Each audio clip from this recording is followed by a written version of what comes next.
يا أيها الناس اتقوا ربكم إن زلزلة الساعة شيء عظيم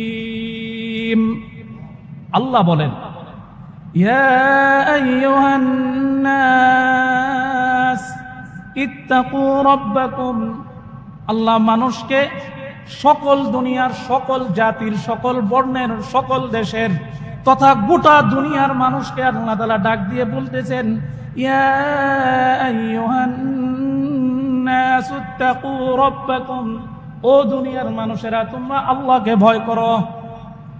সূরা হজ্জের প্রথম আয়াতটাই আল্লাহ শুরু করছেন, হে মানুষ আল্লাহরে ভয় করো। সুবহানাল্লাহ, আল্লাহরে ভয় করার কথা দিয়েই সূরাটা আল্লাহ স্টার্ট দিছেন এই কথা বলা, ইয়া আইয়ুহান নাস ইত্তাকু রাব্বাকুম, হে মানুষ তোমরা আল্লাহরে ভয় করো।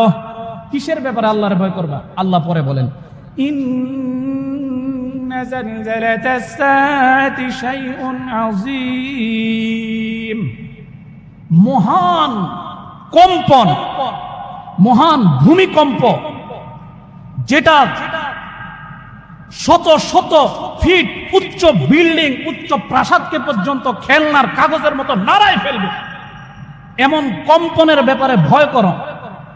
ইন্না জালজালা, জালজালা মানে কম্পন, ভূমিকম্প। ইন্না জালজালা, নিশ্চয় ভূমিকম্প হবে, নিশ্চয়, ইন্না নিশ্চয়, জালজালাতাস সাআতি শাইউন আযীম, কিয়ামতের ভূমিকম্প, কিয়ামতের ভয়াবহতা, এটার প্রলয়নকারী ভূমিকম্প যেটা কত বিকট হবে। আল্লাহ বলেন শাইউন আযীম, এটা মহান ভয়ের ব্যাপার। আযীম, এটা প্রচন্ড পরিমাণ ভীতির ব্যাপার, ভয়ঙ্কর ব্যাপার। এই ব্যাপারে তোমরা কি করো? ইয়া আইয়ুহান নাস ইত্তাকু রাব্বাকুম, আল্লাহরে ভয় করো। আল্লাহরে ভয় করার কথাটা কইয়ে আল্লাহ শুরু করতেছেন। মানুষ যখন কোনো গুরুত্বপূর্ণ বিষয়কে বুঝাইতে চায়, তার আগের ভূমিকাটাও অনেক গুরুত্বপূর্ণ থাকে, ঠিক কিনা জোরে বলেন? আগের আয়োজনও অনেক বড়, সুন্দর ডেকোরেশন, সুন্দর প্রস্তুতি অনেক আগ থেকে নেওয়া হয়। ঠিক আল্লাহ তাআলাও যেন এই সূরাটাকে কিয়ামতের পূর্বের আগের অবস্থা শুরু করার পূর্বে বলতেছেন তোমরা আল্লাহরে ভয় করো। সুবহানাল্লাহ। কোন দিনের ব্যাপারে? আল্লাহ বলেন ইয়াউমা তারাউনাহা, সেই দিনের ব্যাপারে। ইয়াউমা, সেই দিনটা কোন দিন? তারাউনাহা, তোমরা দেখবে।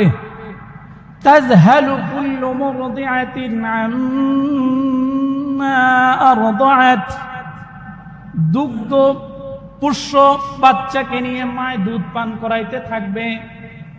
ওই দুধ পান করনেওয়ালা শিশুর কথাও, মায়ের কোলের দুগ্ধ পানরত শিশুর কথাও মায় ভুলে যাবে। সুবহানাল্লাহ।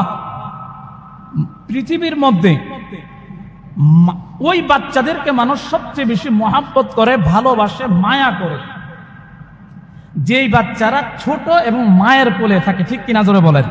এই বাচ্চাদের প্রতি মানুষের একটা মহাব্বত বেশি থাকে। আর মায়ের, সাধারণ মানুষের মহাব্বত যদি বেশি থাকে, তো মায়ের মহাব্বতটা কেমন থাকবে? তো আল্লাহ উদাহরণ দিতেছেন, একদম ন্যাচারাল, একদম সামান্য বিষয়ের উদাহরণ আল্লাহ দিতেছেন। সুবহানাল্লাহ। কি? যে মায় তার স্তন দানকারী শিশু বাচ্চার কথাটা ভুলে যাবে। তাযহালু কুল্লু মুরদিআতিন আম্মা আরদাআত, এরপরে কি হবে? ওয়াতাদউ কুল্লু যাতি হামলিন হামলাহা, যে মায়ের কুলের বাচ্চার কথা তো মায়ে ভুলে যাবে। শুধু এখানেই না, তাযহালু যাতি হামলিন হামলাহা, গর্ভবতী মা, কিয়ামতের বিভীষিকা আর কম্পন, কিয়ামতের অবস্থা দেখা গর্ভবতী মায়ের কোন সময় কোন ফাঁকে গর্ভপাত হয়ে যাবে, সে তার খবরও থাকবে না, সে টেরও পাবে না। যাতি হামলিন হামলাহা ওয়া তারান নাস সুকারা, আল্লাহ বলেন তাদের অবস্থা এমন হবে, মনে হবে যে তারা মাতাল, মদ্যপান করেছে এমন মনে হবে। আল্লাহ বলেন ওয়াতারান নাসা সুকারা, এমন মনে হবে যেন তারা মাতাল, মদ্যপান করছে।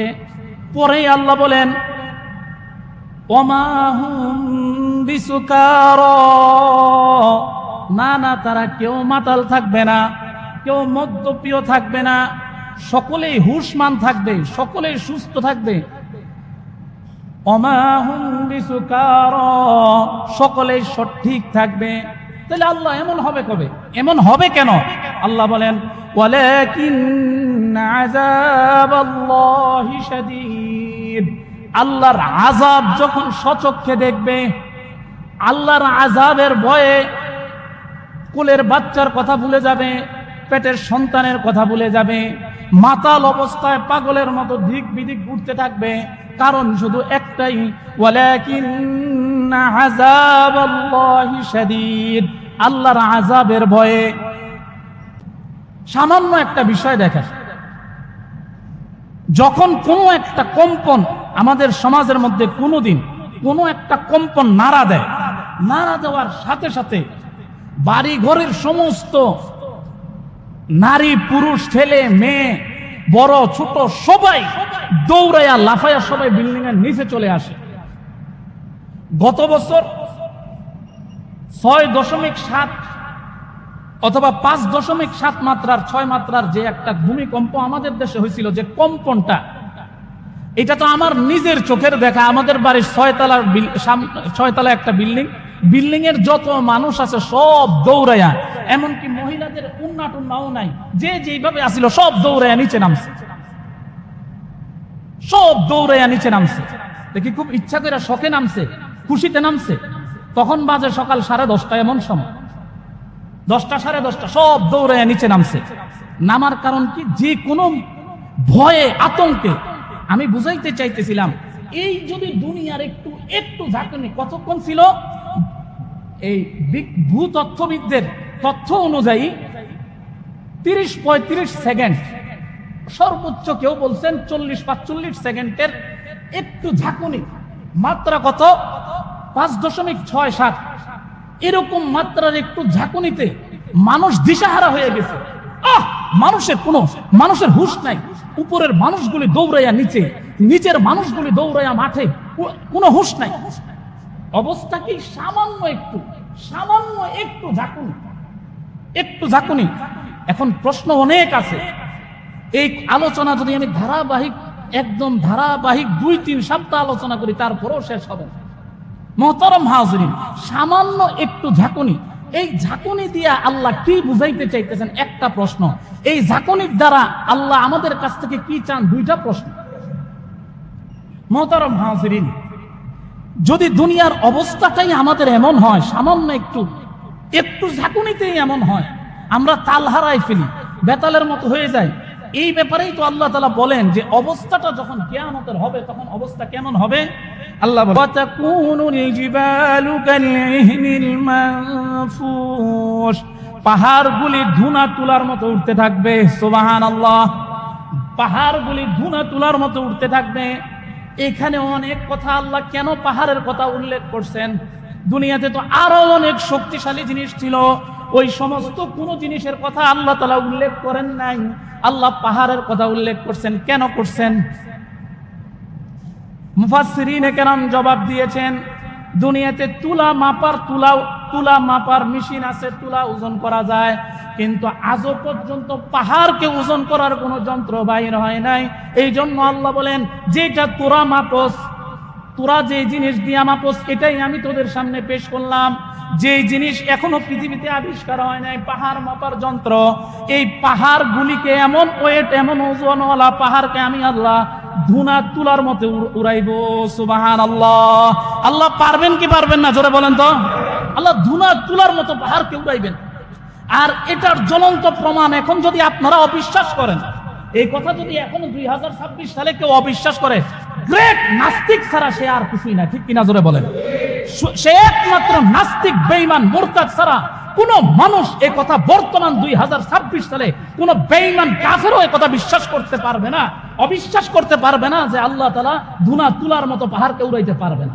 কারণ আল্লাহ তাআলা পৃথিবীর সবচেয়ে শক্তিধর যে দেশ, পৃথিবীর সবচেয়ে শক্তিধর যে দেশগুলি, যারা তাদের এই বড় বড় বিল্ডিং গুলির, বড় বড় দালানগুলির নিয়ে পৃথিবীর বুকে গর্ব করত, আল্লাহ তাদের গর্বকে মুহূর্তের মধ্যে 29 সেকেন্ডে 39 সেকেন্ডে আল্লাহ এত বড় বড় শক্তিধর বিল্ডিং গুলিকে পাউডার বানায় মাটির সাথে মিশাই দিছে। ঠিক কিনা জোরে বলে? আল্লাহ দেখাইতেছেন এই জিনিস। মেক্সিকোর ভূমিকম্প, যেটা মেক্সিকোর ভূমিকম্প মাত্র 6 মাত্রার একটা ভূমিকম্প, গত পরশু দিনের। আপনারা খবরের মধ্যে দেখবেন বিশাল ভবনটারে ধুলাইতেছে, মনে হয় যে নদীর পানির মধ্যে যেরকম ভাসমান নৌকা এদিক সেদিক করে নড়ে চড়ে, ঠিক মেক্সিকোর মতো এত বড় উন্নত রাষ্ট্র, উন্নত প্রযুক্তি, এটা কি আমগো দেশের প্রযুক্তি? আল্লাহ যে আমগো দেশের মানুষের বাঁচায় রাখছে, এটা আল্লাহর নির্ঘাত দয়া ছাড়া আর কিছু না। জোরে বলেন ঠিক কিনা? আবহাওয়াবিদরা, ভূতত্ত্ববিদরা বাংলাদেশের, এরা বারবার আশঙ্কা করতেছে বাংলাদেশে 9 মাত্রার একটা ভূমিকম্প হবে। 9 মাত্রা। বলেন তো, যদি 9, যেখানে 6 এই অবস্থা, যেখানে 7 এই অবস্থা, যেখানে 7.5 মাত্রায় ভেনেজুয়েলায় কিয়ামত বানাই দিছে, সাগর বানাই দিছে, পাউডার বানাইয়া মিশাই দিছে।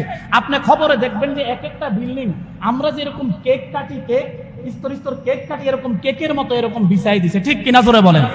এরকম বিছাই দিছে ভেনেজুয়েলা, এরকম মিশাই দিছে। এখনো পর্যন্ত, আজকে 2 সপ্তাহ হয়ে যেতেছে, এখনো পর্যন্ত লাশের হদিস পাচ্ছে না।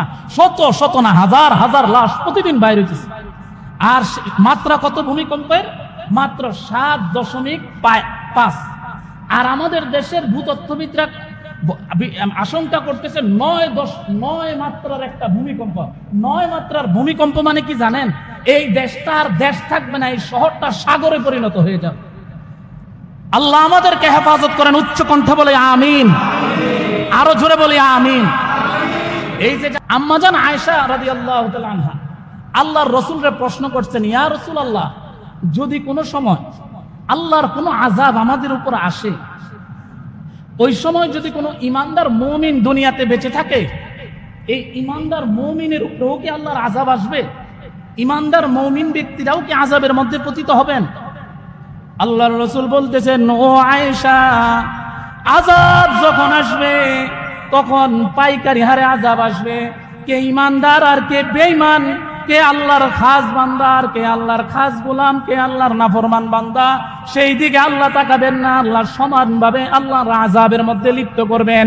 কিন্তু আয়েশা শোনো, দুনিয়াতে তো আযাবের মধ্যে একত্রিত, একসাথে আযাবের মধ্যে পতিত হবেন, কিন্তু মৃত্যুর পরে আল্লাহ ইমানদারকে বেঈমানদের থেকে আলাদা করে ফেলবেন। সুবহানাল্লাহ। কিন্তু আমি বুঝাইতে চাচ্ছিলাম, আযাব যখন আসবে তখন কে ইমানদার আর কে বেঈমান, কে আল্লাহর খাঁটি বান্দা আর কে আল্লাহর নাফরমান বান্দা, এইদিকে আল্লাহ তাকাবেন না। আল্লাহ সমান হারে আল্লাহ আযাব দিবেন। এখনো যে আমরা আল্লাহর দিকে ফিরে আসতেছি না, আর এখনো যে আল্লাহ আমাদেরকে বাঁচায় রাখছেন।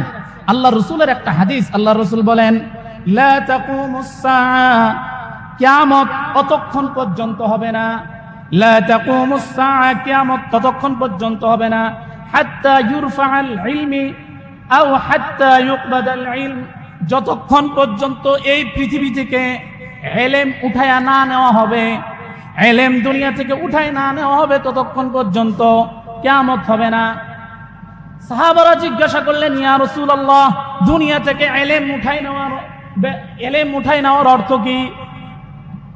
এই দুনিয়া থেকে কত হুজুর থাকবে, কত আলেম থাকবে, কত মানুষ থাকবে দিনদার, তারপর ইলম কিভাবে উঠাই নিবে?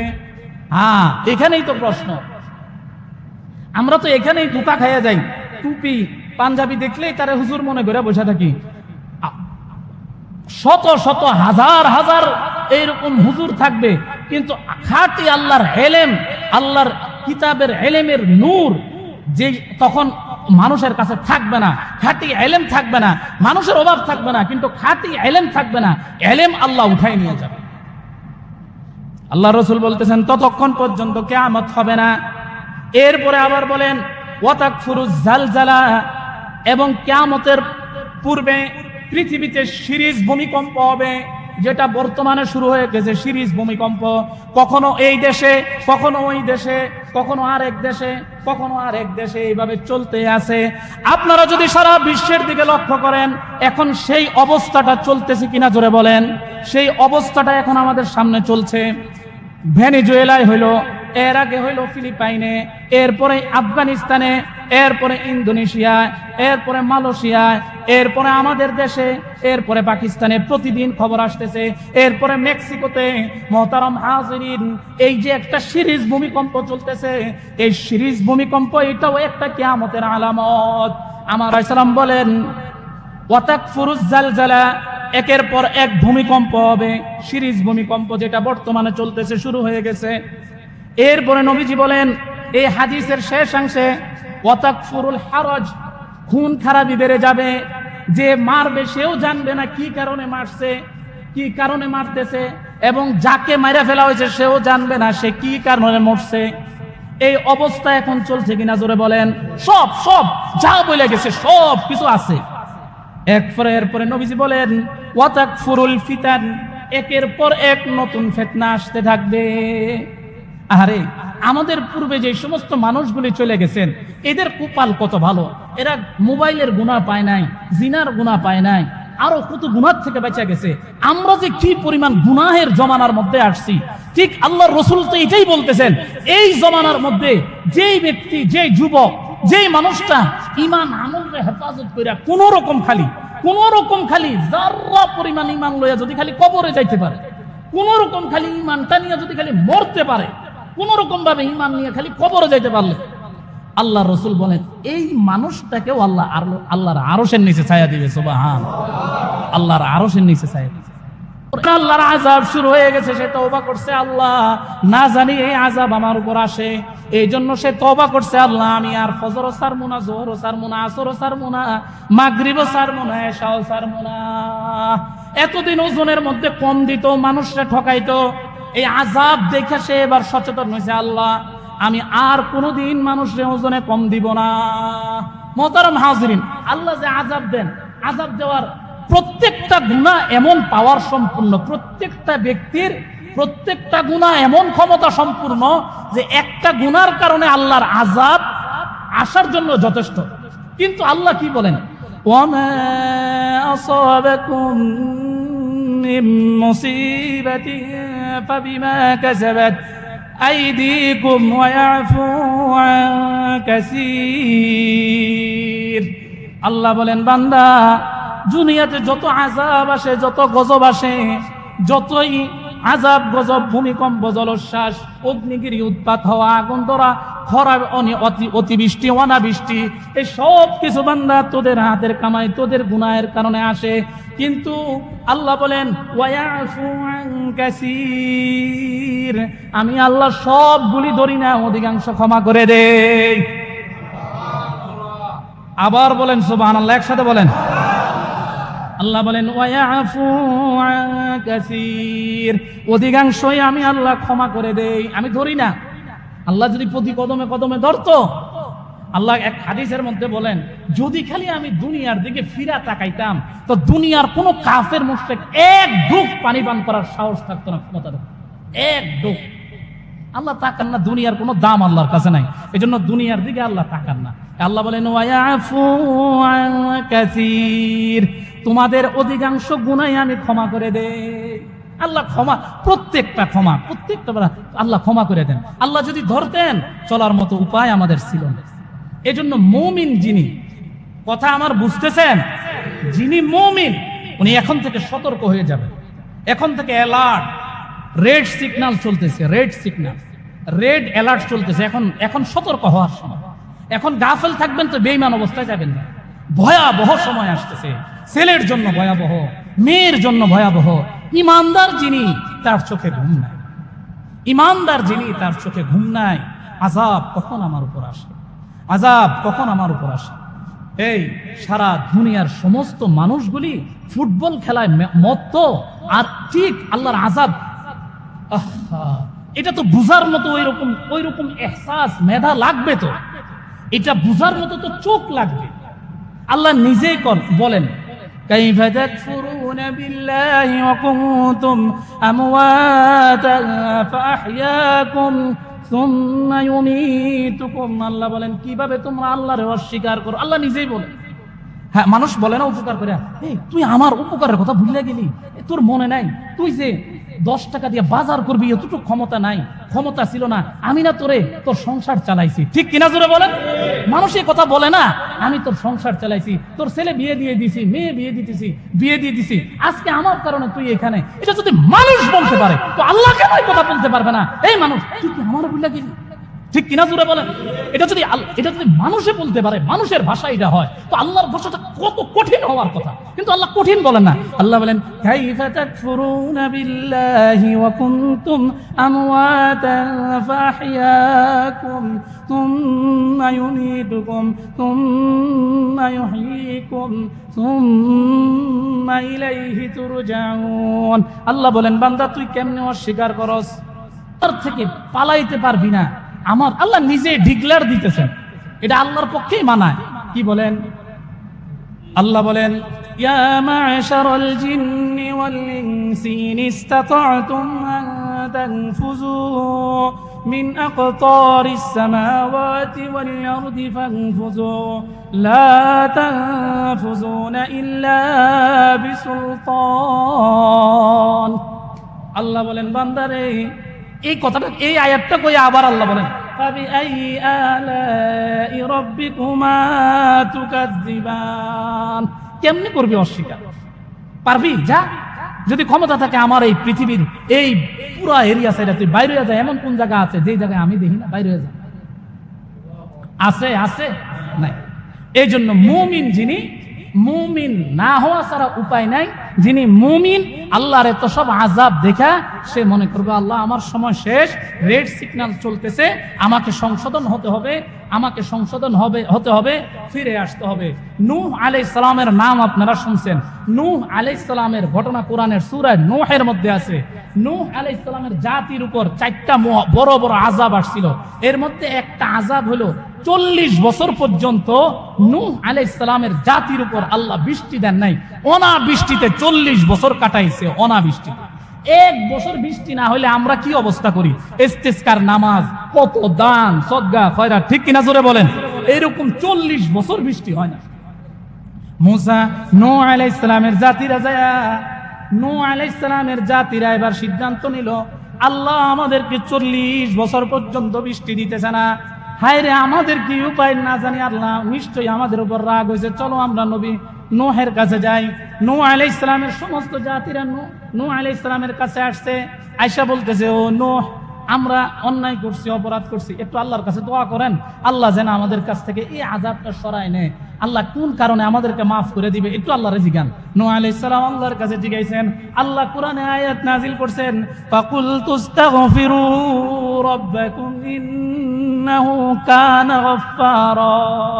ও নূহ, আপনি আপনার জাতিকে জানাই দেন তারা যাতে আমার কাছে ইস্তিগফার করে, আস্তাগফিরুল্লাহ আস্তাগফিরুল্লাহ আস্তাগফিরুল্লাহ, তারা যদি তওবা করে আর গুনাহ করবে না। যদি তারা তওবা করে, ফাকুল তুস্তাগফিরু রাব্বাকুম, তাদের রব তাদেরকে মাফ করে দিবে, ইন্নাহু কানা গাফফারা। আল্লাহ, ইন্নাহু কানা গাফফারা। আল্লাহ রহিম, আল্লাহ রহমান, গফফার, আল্লাহ ক্ষমাকারী। সুবহানাল্লাহ, আল্লাহ ক্ষমা করেই দিবেন। এ শুধু ক্ষমা করে দিবেন এমন না, পরে বলেন ইউরসিলিস সামাআ আলাইকুম মিদরারা, আমি আল্লাহ ক্ষমা তো করেই দিব, আসমান থেকে রহমতের বৃষ্টির ব্যবস্থা তাদেরকে করে দিব। সুবহানাল্লাহ, যেই বৃষ্টি 40 বছর পর্যন্ত বন্ধ রাখছি, ওই বৃষ্টি আমি আল্লাহ মুহূর্তের মধ্যে তাদের উপর বর্ষণ করব। সুবহানাল্লাহ। তাইলে মুহতারাম হাজিরিন, আজকের জুমায় আমরা কি পাইলাম? ভূমিকম্পটার কি কারণে হয়ে থাকে? ভূমিকম্প এটা কিয়ামতের একটা আলামত। এটা কিয়ামতের, জোরে বলেন, কিয়ামতের আলামত। 5টা বিষয় আল্লাহ আমাদেরকে এই কম্পন দ্বারা শিক্ষা দেন। একটা হইল দুনিয়ার এই কোনো কিছুই স্থায়ী নয়, ঠিক কিনা জোরে বলেন? দুনিয়ার কোনো কিছুই স্থায়ী নয়। আল্লাহ বলেন কুল্লু মান আলাইহা ফান, সব শেষ হয়ে যাবে। ওয়ায়াবকা ওয়াজহু রাব্বিকা যুল জালালি ওয়াল ইকরাম, শুধু আল্লাহ এবং আল্লাহর অস্তিত্ব বাকি থাকবে। সুবহানাল্লাহ। এক নম্বর। দুই নম্বর, দুনিয়াতে যতই শক্তির বড়াই তোমরা বড়াই করো না কেন, এই শক্তির মালিক আমি আল্লাহ। তুমি শক্তির মোহের পিছনে পড়ে আল্লাহকে ভুলে যাইও না, ঠিক কিনা জোরে বলেন। তিন নম্বর হইল যে কোনো মুহূর্তে আল্লাহর আযাব তোমার উপর আসতে পারে, আল্লাহর গজব আসতে পারে, মৃত্যু আসতে পারে, এই জন্য সতর্ক থাইকো, সচেতন থাইকো। চার নম্বর হইল হে মুমিন ইমানদার, হে গুনাহগার, গুনাহ ছেড়ে দাও, আখিরাতের প্রস্তুতি গ্রহণ করো আল্লাহ স্মরণ করানোর জন্য। চার নম্বর হইল কিয়ামতের কিছু লক্ষণ তোমাদের সামনে স্থাপন করতেছি, দেখো কিয়ামতের কম্পন যে হবে স্বচক্ষে দুনিয়াতে দেখে এসো, মরণের পরে না, মরণের আগেই দেখা মরো, ঠিক কিনা জোরে বলেন। এই জন্য কিয়ামতের আলামত যে কথা বলতেছিলাম, আজকে নাস্তিকরা কোথায়? আজকের এই 2026 সালের নাস্তিকদেরকে প্রশ্ন করতে চায়, কোরআন প্রশ্ন করতেছে, দেখি এই যে ভেনেজুয়েলায় ভূমিকম্প হইলো, তোরা কি বলো আল্লাহ আছে না নাই? এটা শুধুই প্রাকৃতিক দুর্যোগ। কোন ইমানদার মুমিন এই কথা বলতে পারে না যে এটা প্রাকৃতিক দুর্যোগ। প্রাকৃতিক দুর্যোগ বলতে কিছুই নাই দুনিয়াতে, একমাত্র এটা আল্লাহর হুকুম। আমরা গুনাহ করছি, গুনার কারণে আসতেছে। তাহলে ভূমিকম্প, আযাব, গজব আসে গুনাহের কারণে। আর এখান থেকে এই যে 9 মাত্রার যেটা ভূমিকম্প করতেছে, এটা ঠেকাইবেন কি দিয়া? দুনিয়ার কোন বিজ্ঞান এটাকে ঠেকানোর মতো কোন যন্ত্র আবিষ্কার করতে পারে নাই, পারবেও না, জীবনে কল্পনাও করে নাই। এইটার থেকে বাঁচার, বাংলাদেশের 9 মাত্রার ভূমিকম্প থেকে বাঁচার একমাত্র ওষুধ, একমাত্র মেডিসিন, সেটা হলো সবাই রাষ্ট্রীয়ভাবে আল্লাহর কাছে তওবা করা। আমাদের দেশের সরকারের এই কথা ঘোষণা করা দরকার।